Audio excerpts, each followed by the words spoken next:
Morning friends, स्वागत हमारे YouTube channel target with SB classes में। दोस्तों, आज का टॉपिक है शैव धर्म, वैष्णव धर्म, इस्लाम धर्म, ईसाई धर्म, पारसी धर्म। इन सब के बारे में आज हम महत्वपूर्ण क्वेश्चन को यहाँ पे आज हम डिटेल में पढ़ने वाले हैं। दोस्तों, चैनल पर पहली बार विजिट कर रहे हैं तो चैनल को ज़रूर सब्सक्राइब कीजिएगा, वीडियो को लाइक कीजिए और इसको शेयर भी करना मत भूलिए। आइए दोस्तों, शुरू करते हैं। क्वेश्चन नंबर 1, शिव का शाब्दिक अर्थ क्या होता है? तो दोस्तों, शिव का जो शाब्दिक अर्थ होता है वो होता है शुभ, कल्याण और मंगल। ठीक है, ये शिव का शाब्दिक अर्थ है। क्वेश्चन नंबर 2, शिवलिंग उपासना का प्रारंभिक पुरातात्विक साक्ष्य कहाँ से मिलता है? यानी कि कब से ये माना जाता है कि शिव की पूजा होती थी? ये दोस्तों, शिवलिंग मूर्ति पूजा का उल्लेख जो है 2वीं सदी ईसा पूर्व में पतंजलि के महाभाष्य से मिलता है। तो किस ग्रंथ से मिलता है? यानी कि पतंजलि ने ही महाभाष्य को लिखा था। ठीक है, ऋग्वेद में शिव के लिए रुद्र नामक देवता का उल्लेख किया गया है। यानी कि प्राचीन समय से ही हमारे वेद में भी और पतंजलि के महाभाष्य में भी ये उल्लिखित किया गया है कि शिवलिंग यानी मूर्ति पूजा होती थी। क्वेश्चन नंबर 3, शिवलिंग पूजा का स्पष्ट वर्णन किस पुराण में मिलता है? ये दोस्तों मिलता है मत्स्य पुराण में। कहाँ पे? मत्स्य पुराण। और मत्स्य पुराण दोस्तों ये सबसे 18 पुराणों में से सबसे प्राचीन पुराण है। क्वेश्चन नंबर 4, शैव संप्रदाय की संख्या कितनी है? तो वामन पुराण में दोस्तों, ठीक है, शैव संप्रदाय की संख्या 4 बताई गई है। एक है पाशुपात, एक है कापालिक, एक है कालामुख, एक है लिंगायत या वीर शैव। ठीक है, ये 4 आपके शैव संप्रदाय हैं। क्वेश्चन नंबर 5, किस वंश के शासकों की मुद्राओं पर शिव एवं नंदी का एक साथ अंकन प्राप्त होता है? इंपॉर्टेंट क्वेश्चन है दोस्तों। तो ये कुषाण वंश के शासकों पर शिव एवं नंदी का एक साथ अंकन प्राप्त होता है। क्वेश्चन नंबर 6, किस पुराण में माता दुर्गा का उल्लेख मिलता है? तो माता दुर्गा का सर्वप्रथम उल्लेख मार्कंडेय पुराण में मिलता है। किस पुराण में मिलता है? मार्कंडेय पुराण में मिलता है। क्वेश्चन नंबर 7, 64 योगिनी मंदिर कहाँ पे है? ठीक है, ये भी इंपॉर्टेंट क्वेश्चन है दोस्तों। यह जबलपुर मध्य प्रदेश में है। कहाँ पे है? जबलपुर मध्य प्रदेश में। इसमें शाक्त धर्म के विकास और प्रगति को प्रमाणित करने का साक्ष्य उपलब्ध है। ठीक है, यानी कि शाक्त धर्म का जो संबंध दोस्तों वो देवी आदिशक्ति माँ, ठीक है, शक्ति से है। क्वेश्चन नंबर 8, किस उपनिषद में कृष्ण का उल्लेख सर्वप्रथम मिलता है? तो ये मिलता है दोस्तों छांदोग्य उपनिषद में। ठीक है, किस उपनिषद में? छांदोग्य उपनिषद में। उपनिषदों की संख्या कितनी है दोस्तों? 108 है। कितनी है? 108। ठीक है, श्री कृष्ण वैष्णव धर्म के संस्थापक थे। ठीक है, श्री कृष्ण जो थे वो वैष्णव धर्म के संस्थापक थे। इनका निवास स्थल क्या था? मथुरा था। क्या था? मथुरा। क्वेश्चन नंबर 9, वैष्णव धर्म के आचार्य कौन थे? तो वैष्णव धर्म के आचार्य जो थे वो तो कौन थे? रामानुजाचार्य। कौन थे? रामानुजाचार्य। अब आप इसको याद कैसे करेंगे? तो वैष्णव से दोस्तों कनेक्ट कर लीजिए विशिष्टाद्वैतवाद को। किसको?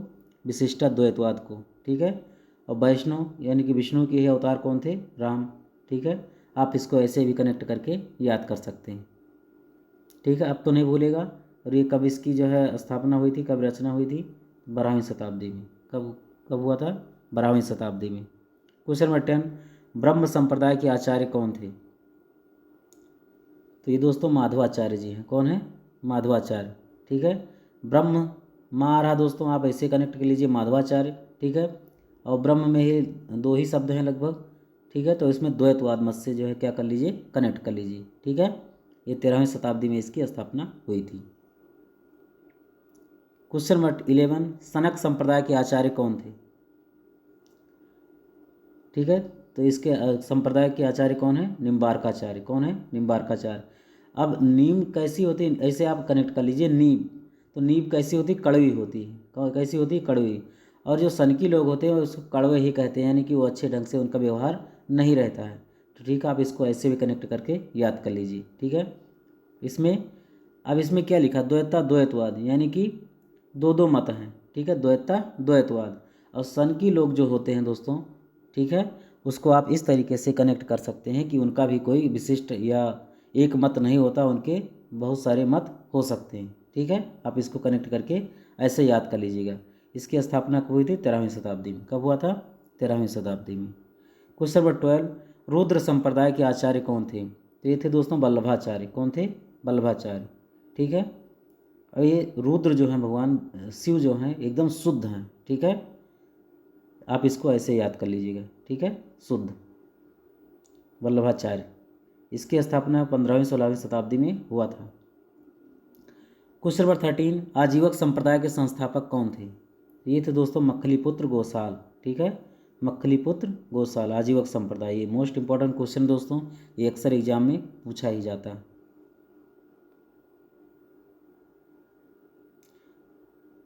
आप इसको ऐसे याद कर लीजिए। ठीक है, मक्खन क्या याद कर लीजिए, गौशाला से क्या निकलता है? मक्खन। ठीक है, उससे लोगों की क्या चलती है? आजीविका। क्या चलती है? आजीविका। यानी कि जब गाय पालेंगे गौशाला में, ठीक है, तो उससे क्या निकलेगा? मक्खन। और मक्खन से क्या होगा? जब मक्खन निकलेगा तो लोगों को आजीविका मिलेगी, यानी कि रोजी रोटी की उनकी व्यवस्था होगी। क्वेश्चन नंबर 14, घोर अक्रियावादी संप्रदाय के संस्थापक क्या थे? पूरण कश्यप। कौन थे? पूरण कश्यप। यानी कि आप जब घोर तपस्या करेंगे, ठीक है, तो क्या होगा? आपकी सारे कार्य, सारे मनोरथ पूर्ण होंगे। ठीक है, आप इसको ऐसे ही याद कर लीजिएगा।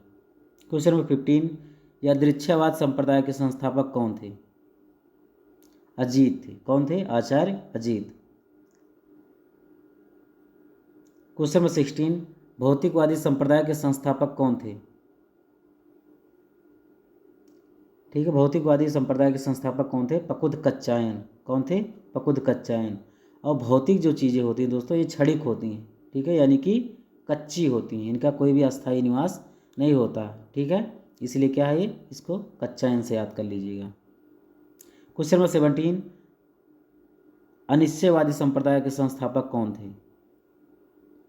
अनिश्चयवादी संप्रदाय के संस्थापक कौन थे? तो ये थे संजय बेट्ठल पुत्र। कौन थे? संजय बेट्ठल पुत्र। ठीक है, अब अनिश्चय यानी कि कोई भी निश्चित नहीं रहना। जो महाभारत में जो दोस्तों संजय थे, ठीक है, वो भी कंफ्यूज रहते थे कि हम इनकी तरफ से बताएं या उनकी तरफ से बताएं राजा धृतराष्ट्र को। ठीक है, तो वो भी असमंजस की स्थिति में रहते थे, कोई भी बात राजा को अप्रिय न लग जाए, इसीलिए क्या रहते, थोड़ा अनिश्चित रहते थे। संजय बेट्ठल पुत्र आपको याद करना, चाहे जैसे भी किसी तरीके से आप याद कर लीजिए, मेरा कहने का मतलब ये है। क्वेश्चन नंबर 18, इस्लाम धर्म के संस्थापक कौन हैं? तो इस्लाम धर्म के संस्थापक जो हैं दोस्तों हज़रत मोहम्मद साहब। इनका जन्म 1570 ईस्वी में हुआ था, जबकि इनकी मृत्यु कब हुई थी? 632 ईस्वी में। पैगंबर साहब का जीवन चरित्र जो है दोस्तों, जीवन चरित्र किसने लिखा है? इब्न इसाक नामक व्यक्ति ने लिखा है। किसने लिखा है? इब्न इसाक। तो इनका जन्म कब हुआ दोस्तों? 570 ईस्वी में हुआ था, याद रखिएगा। क्वेश्चन नंबर 19, हिजरी संवत का संवत किस धर्म से है? तो ये है इस्लाम धर्म से। कब से है? इस्लाम धर्म से। और यह माना जाता है कि 622 ईस्वी में पैगंबर की मक्का से मदीना की यात्रा को इस्लाम जगत में हिजरी संवत के नाम से जाना जाता है। यानी कि जब पैगंबर मोहम्मद साहब जब मक्का से मदीना जा रहे थे 622 ईस्वी में, तभी से ये माना जाता है कि हिजरी संवत की शुरुआत हुआ। क्वेश्चन नंबर 20, इस्लाम धर्म में सुन्नी और शिया से क्या मतलब है? ठीक है, ये दोनों लोग आपस में ही लड़ते रहते हैं। क्वेश्चन नंबर 20 है, तो सुन्नी क्या है दोस्तों? सुन्नी मोहम्मद साहब के कथनों या कार्यों में क्या करते हैं? विश्वास करते हैं। ठीक है, यानी कि उन्होंने क्या वक्तव्य दिया है, लोगों को क्या बताया है, ठीक है, और उनके किए गए कार्य क्या हैं, ठीक है, तो उसमें सुन्नी लोग क्या करते हैं? विश्वास करते हैं। जबकि शिया जो है, ठीक है, शिया जो है हज़रत अली की शिक्षाओं में विश्वास रखते हैं। ठीक है, हज़रत अली कौन थे दोस्तों? ये मोहम्मद साहब के क्या थे? उत्तराधिकारी थे और उनके दामाद थे। ठीक है, हज़रत अली जो है मोहम्मद साहब के दामाद थे। और उनकी पुत्री का क्या नाम था दोस्तों मोहम्मद साहब के? ये था फातिमा। क्या नाम था? फातिमा। ठीक है, तो सुन्नी और शिया में अब कन्फ्यूजन नहीं रहेगा। शिया क्या थे? हज़रत अली की शिक्षाओं में विश्वास रखते थे, जबकि सुन्नी जो है क्या है कि वो मोहम्मद साहब के उनकी शिक्षाओं में, उनके कथनों कार्यों में विश्वास रखते हैं। ठीक है। क्वेश्चन नंबर 21, मोहम्मद साहब के उत्तराधिकारी क्या कहलाए? तो मोहम्मद साहब के जो उत्तराधिकारी दोस्तों खलीफा कहलाए। क्या कहलाए? खलीफा। और इस्लाम जगत में खलीफा का पद 1924 तक रहा। कब तक रहा? 1924 तक रहा। उसके बाद तुर्की का शासक मुस्तफ़ा कमाल पाशा ने इसको क्या कर दिया? समाप्त कर दिया। क्या कर दिया? समाप्त कर दिया। क्वेश्चन नंबर 22, ईसाई धर्म के संस्थापक कौन हैं? ईसाई धर्म के संस्थापक दोस्तों ईसा मसीह हैं। ठीक है, और ईसाई धर्म का प्रमुख ग्रंथ क्या है? बाइबिल है। क्या है? बाइबिल। और इस्लाम धर्म का पवित्र ग्रंथ क्या है? कुरान। क्या है? कुरान। क्वेश्चन नंबर 23, ईसा मसीह का जन्म कहाँ हुआ था? तो ये हुआ था दोस्तों जेरूसलम के निकट बैथलेहम नामक स्थान पर हुआ था। इनके जन्म दिवस को क्रिसमस के रूप में मनाया जाता है, ठीक है, 25 दिसंबर को। क्वेश्चन नंबर 24, ईसा मसीह को सूली पर कौन चढ़ाया था? तो यह रोमन गवर्नर पोंटियस ने। किसने? रोमन गवर्नर पोंटियस ने इनको सूली पर चढ़ाया था। क्वेश्चन नंबर 25, पारसी धर्म के संस्थापक कौन हैं? तो ये दोस्तों हैं जरथुष्ट्र, ठीक है, जरथुष्ट्र हैं पारसी धर्म के संस्थापक। क्वेश्चन नंबर 26, पारसी धर्म की पवित्र पुस्तक का क्या नाम है? तो यह जेंदा अवेस्ता। क्या नाम है? जेंदा Avesta. Question number 27, Isa Masih के दो प्रमुख शिष्य कौन हैं? इंपॉर्टेंट क्वेश्चन है दोस्तों, एंड्रूस एवं पीटर, ठीक है, ये ईसा मसीह के दो प्रमुख शिष्य हैं। क्वेश्चन नंबर 28, अंकोर वाट का मंदिर कहाँ स्थित है? तो ये मंदिर दोस्तों कंबोडिया में स्थित है। इसको राजा सूर्यवर्मन द्वितीय ने बनवाया था। इस मंदिर में लगभग 10.5 फीट ऊंची भगवान विष्णु की मूर्ति स्थापित है, ठीक है, याद रखिएगा। अंकोर वाट का मंदिर कहाँ है दोस्तों? कंबोडिया में है। इसको कंबोज राजा ने बनवाया था, सूर्यवर्मन द्वितीय ने। ये भगवान विष्णु की मूर्ति, ये भी याद रखिएगा। क्वेश्चन नंबर 29, एलोरा की प्रसिद्ध कैलाश मंदिर का निर्माण किस वंश के शासकों ने करवाया था? ये थे दोस्तों राष्ट्रकूट वंश के शासकों ने एलोरा की प्रसिद्ध कैलाश मंदिर भगवान शिव की मंदिर का निर्माण कराया था। क्वेश्चन नंबर 30, किस चोल शासक ने तंजौर में प्रसिद्ध राजराजेश्वर शिव मंदिर का निर्माण करवाया था? तो ये करवाया था दोस्तों राजराज प्रथम ने। किसने करवाया था? राजराज प्रथम ने। इसे बृहदेश्वर मंदिर के नाम से भी जाना जाता है। बृहदेश्वर मंदिर के नाम से भी जाना जाता है, यानी कि राजराजेश्वर का जो मंदिर है वही बृहदेश्वर का मंदिर माना जाता है, ठीक है। तो राजराज प्रथम ने इसको बनवाया था। आई होप दोस्तों ये 30 क्वेश्चन आपने एंजॉय किया होगा। और चैनल पे पहली बार विजिट कर रहे हैं तो चैनल को ज़रूर सब्सक्राइब कीजिएगा, वीडियो को लाइक कीजिए, हर ज़रूरतमंद के पास इस वीडियो को शेयर भी करने की कोशिश कीजिए, ठीक है दोस्तों। इस चैनल को आपके सपोर्ट की आवश्यकता है, वीडियो को लाइक ज़रूर किया करें और इसको खूब शेयर करें। बहुत बहुत धन्यवाद दोस्तों, मिलते हैं नेक्स्ट टॉपिक में बहुत जल्द। Thanks for watching. जय हिंद।